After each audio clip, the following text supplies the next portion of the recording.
Hello दोस्तों, एक बार फिर से आप सबका बहुत बहुत स्वागत है हमारे यूट्यूब चैनल लाइफ सिकुंदे में। जी हाँ दोस्तों, बताना चाहूंगा अगर आपने अभी तक हमारा चैनल सब्सक्राइब नहीं किया तो जल्द से लाल बटन को दबाकर चैनल को सब्सक्राइब कर दें। बेल आइकन को प्रेस करना ना भूलें ताकि हम आप तक पहुंचा सके अपनी वीडियो सबसे पहले और आप सुन पाए एक से एक बेहतर स्टोरी।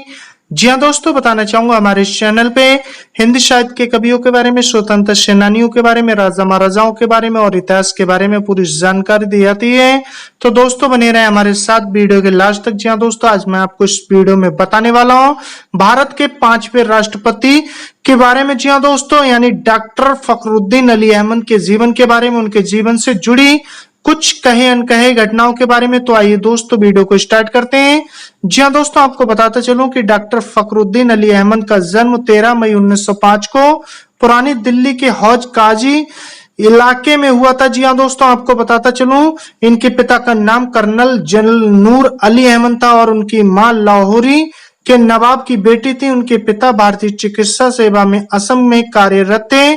जब वे छोटे थे तो उनके पिता को असम छोड़ने के लिए कहा गया क्योंकि उन्हें कर्नल शिवराम बोरा के साथ एक समारोह में यूरोपीय देशों के मेहमानों के साथ शिलांग क्लब में भाग लेने से इनकार कर दिया था। परिणाम स्वरूप उन्हें वहां से बहुत दूर उत्तर पश्चिम प्रांत में स्थानांतरित कर दिया गया। जी हाँ दोस्तों, इसी के साथ आपको बताता चलूं इनकी प्रारंभिक शिक्षा। तो दोस्तों, डॉक्टर फखरुद्दीन अली अहमद की प्रारंभिक शिक्षा उत्तर प्रदेश के गोंडा जिले के सरकारी हाई स्कूल में हुई थी। दिल्ली गवर्नमेंट के हाई स्कूल से अपनी मैट्रिक की शिक्षा पूरी करने के बाद वे उच्च शिक्षा प्राप्त करने के लिए 1923 में इंग्लैंड चले गए, जहां पर उन्होंने सेंट कैथरीन कॉलेज कैम्ब्रिज से अपनी उच्च शिक्षा प्राप्त की। उच्च शिक्षा प्राप्त करने के बाद जब वे लंदन से लौटे तो वर्ष 1928 में लाहौर के, जो अब पाकिस्तान में है, हाई कोर्ट में वकालत करने लगे। जी हाँ दोस्तों, आपको बताता चलूं इनका विवाह। तो दोस्तों, फखरुद्दीन अली अहमद का विवाह 40 वर्ष की अवस्था में 21 वर्षीय आबिदा से 9 नवंबर 1945 को हुआ था। आबिदा ने अलीगढ़ मुस्लिम विश्वविद्यालय से शिक्षा प्राप्त की थी। इनका संबंध उत्तर प्रदेश के एक संभ्रांत परिवार से था। बाद में बेगम आबिदा को उत्तर प्रदेश से वर्ष 1981 में लोकसभा के लिए निर्वाचित किया गया। आइए दोस्तों, आपको बताते चलूं कि फखरुद्दीन अली अहमद का राजनीतिक सफर। तो दोस्तों, फखरुद्दीन अली अहमद भारत के एक ऐसे सफल राजनेता थे जिन्होंने अपने राजनीतिक जीवन की स्थायी छाप भारतीय जनता के ऊपर छोड़ी, जो आज तक भारतीय जनता के लिए प्रेरणा का स्रोत बनी हुई है। इन्हें असम और भारत के महान सपूत के रूप में भी याद किया जाता है। अपने विचारों के माध्यम से इन्होंने भारतीय स्वतंत्रता आंदोलन में अपना अमूल्य योगदान दिया। इसके अलावा भारत के राष्ट्रपति के रूप में इन्होंने निस्वार्थ सेवा और नैतिक मूल्यों के प्रति अपनी प्रतिबद्धता का उदाहरण प्रस्तुत करते हुए राष्ट्र के निर्माण में अपना अमूल्य योगदान दिया। महात्मा गांधी और पंडित जवाहरलाल नेहरू के नेतृत्व में इन्होंने एक लोकप्रिय नेता के रूप में देश का नेतृत्व भी किया था। जी हाँ दोस्तों, आपको बताना चाहूंगा कि इंग्लैंड प्रवास के दौरान फखरुद्दीन अली अहमद की मुलाकात वर्ष 1925 में पंडित जवाहरलाल नेहरू से हुई। नेहरू जी के प्रगतिशील विचारों से वे बेहद प्रभावित हुए और उन्हें अपना गुरु तथा मित्र मानने लगे। वर्ष 1930 से उनके साथ कार्य करने लगे। नेहरू जी के अनुरोध पर फखरुद्दीन अली अहमद भारतीय राष्ट्रीय कांग्रेस में शामिल हो गए और सक्रिय रूप से भारतीय स्वतंत्रता संग्राम में भाग लिया, जबकि उनके सहधार्मियों ने उनको मुस्लिम लीग में शामिल होने के लिए राजी किया गया था। उन्होंने देश की आजादी के लिए वर्ष 1940 में सत्याग्रह आंदोलन में सक्रिय रूप से भाग लिया, जिसके कारण उन्हें गिरफ्तार कर लिया गया और जेल जाना पड़ा। इसके अलावा उन्हें वर्ष 1942 में 9 अगस्त को भारत छोड़ो आंदोलन के समर्थन में भाग लेने के आरोप में पुनः गिरफ्तार कर लिया गया, जब वे अखिल भारतीय कांग्रेस समिति की ऐतिहासिक मुंबई बैठक से वापस लौट रहे थे। इस प्रकार अप्रैल 1945 तक, यानी लगभग 3.5 वर्षों तक देश की सुरक्षा को उनसे खतरा बताकर उन्हें एक कैदी के रूप में जेल में रखा गया था।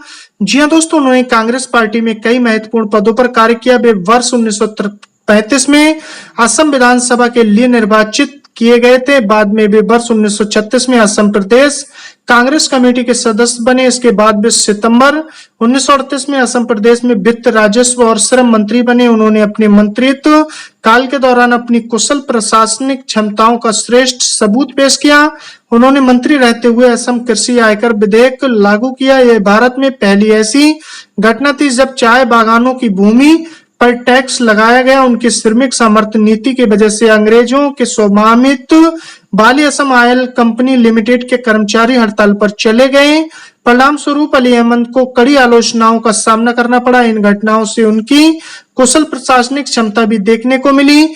जी हाँ दोस्तों, आजादी के बाद की गतिविधियां तो बताता चलूं कि भारत को आजादी मिलने के बाद फखरुद्दीन अली अहमद को 1952 में राज्यसभा के लिए चुना गया। बाद में उन्हें असम सरकार का एडवोकेट जनरल बनाया गया। वे कांग्रेस के टिकट पर 2 बार 1957 से 62 और 1962 से 67 असम विधानसभा के सदस्य चुने गए। वे वर्ष 1957 में चालिया मंत्रिमंडल में मंत्री बने। वर्ष 1971 में वे पारपेटा निर्वाचन क्षेत्र से लोकसभा के लिए चुने गए। अपने कार्यकाल के दौरान इन्होंने खाद्य और कृषि, सहकारिता, शिक्षा और औद्योगिक विकास और कंपनी कानून सहित विभिन्न मंत्रालयों में कुशलता पूर्वक कार्य किया। वे वर्ष 1947 से 74 तक अखिल भारतीय कांग्रेस कमेटी के सदस्य रहे। राष्ट्रपति के रूप में उनका कार्यकाल तो दोस्तों वर्ष 1969 में कांग्रेस के विभाजन के समय फखरुद्दीन अली अहमद ने इंदिरा गांधी का साथ चुना, क्योंकि उनका नेहरू और उनके परिवार के साथ घनिष्ठ संबंध था।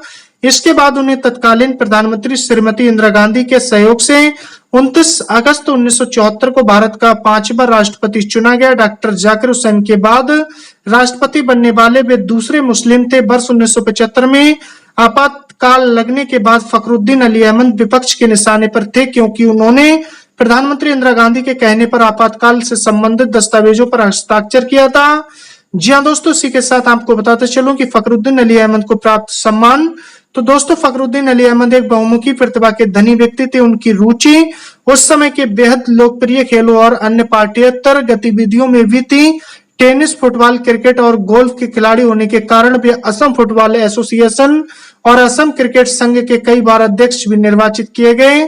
इसके अतिरिक्त वे असम खेल परिषद के उपाध्यक्ष भी रहे। इसके बाद वे वर्ष 1961 में दिल्ली गोल्फ और क्लब, दिल्ली जिमखाना क्लब के सदस्य बने। वर्ष 1967 में फखरुद्दीन अली अहमद अखिल भारतीय क्रिकेट एसोसिएशन के अध्यक्ष चुने गए। राष्ट्रपति के तौर पर यूगोस्लाविया यात्रा के दौरान वर्ष 1975 में कोसोवो के प्रिस्टीना विश्वविद्यालय द्वारा उन्हें डॉक्टरेट की मानद उपाधि से सम्मानित किया गया। जी हाँ दोस्तों, इसी के साथ बताते चलूं इनकी मृत्यु तो दोस्तों डॉक्टर फखरुद्दीन अली अहमद वर्ष भारत के 5वें राष्ट्रपति के रूप में अपने 5 वर्षों का कार्यकाल पूरा नहीं कर पाए। दक्षिण पूर्व एशियाई देशों के दौरे से लौटने के तुरंत बाद उनका दिल का दौरा पड़ा और 11 फरवरी 1977 को 71 वर्ष की अवस्था में उन्होंने राष्ट्रपति भवन नई दिल्ली में अंतिम सांस ली। तो दोस्तों आपको बताते चलूं ये थी इनके जीवन से जुड़ी कुछ बातें जो मैंने आपके साथ शेयर की। दोस्तों बताना चाहूंगा कमेंट्स बॉक्स में अपनी राय जरूर लिख के बता दें कैसे लगी हमारे द्वारा बताई गई स्टोरी। और दोस्तों ये थे भारत के 5वें राष्ट्रपति जो काफी प्रतिभाशाली और काफी कुशल राष्ट्रपति साबित हुए। जी हाँ दोस्तों, आपको बताते चलो मिलते फिर नेक्स्ट वीडियो में नेक्स्ट स्टोरी के साथ। आपने अपना कीमती वक्त दिया, तब तक के लिए।